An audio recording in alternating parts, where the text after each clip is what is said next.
Kebijakan bulu kurangi dan cegah stunting bulu kucing sebagai strategi optimalisasi intervensi stunting pada 1000 hari pertama kehidupan.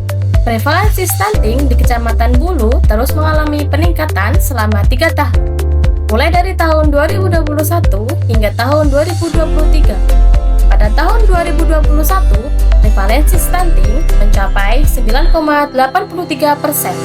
Pada tahun 2022, mencapai 10,53%. Dan pada tahun 2023, prevalensi stunting mencapai 11,44%.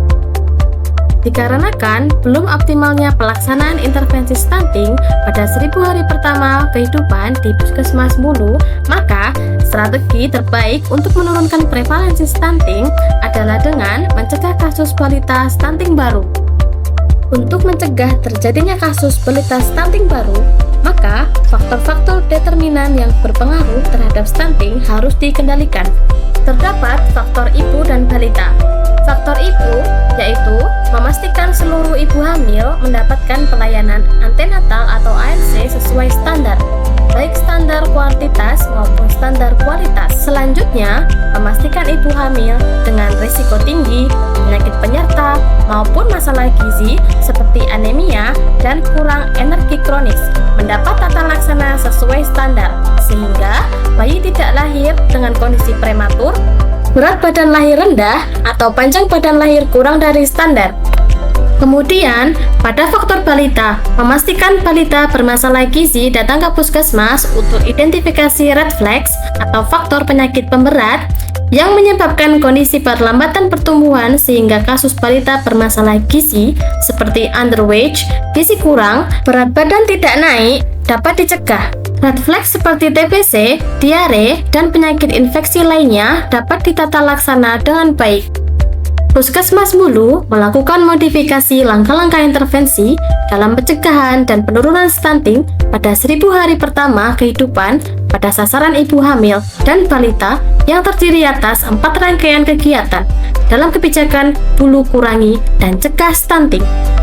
Yang pertama, bulu kawal K1 tekan K6, buwal jinep, yaitu memodifikasi metode kelas ibu hamil dari ceramah dan tanya jawab menjadi metode konseling kelompok, meningkatkan value kelas ibu hamil lebih leluasa untuk sharing pengalaman sehingga pemahaman akan pentingnya ANC meningkat. Yang kedua, pokoknya ojo kelalen, K6, pojok 6, yaitu memberikan kartu pengingat perkiraan jadwal kunjungan ANC serta key points penting di setiap kunjungan yang dapat disimpan bersama buku KIA.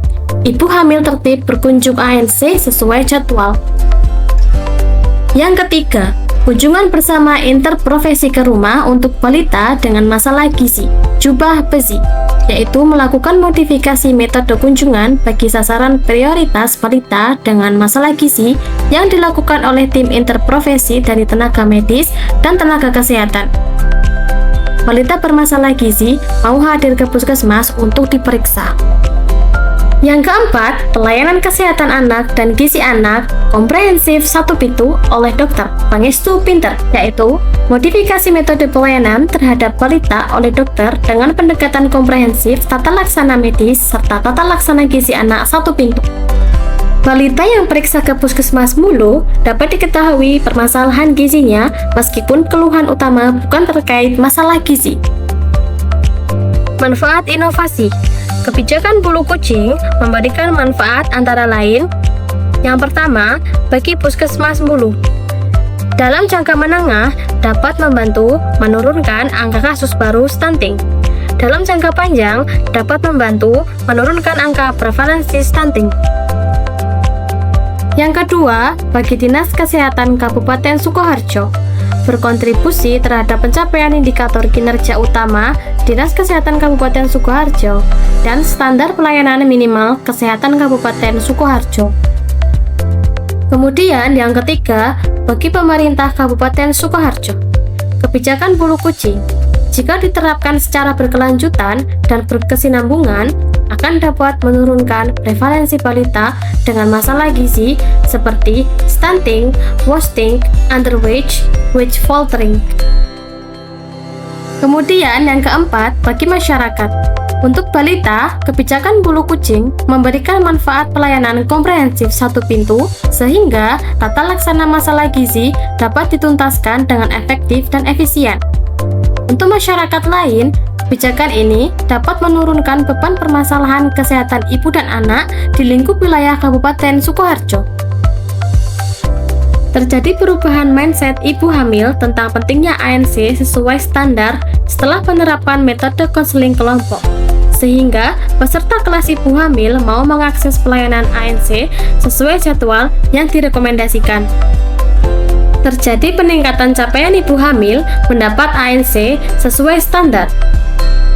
Terjadi peningkatan jumlah kunjungan balita dengan masalah gizi ke puskesmas, sehingga lebih banyak balita bermasalah gizi yang dapat diidentifikasi red flag-nya, kemudian dilakukan tata laksana sesuai standar.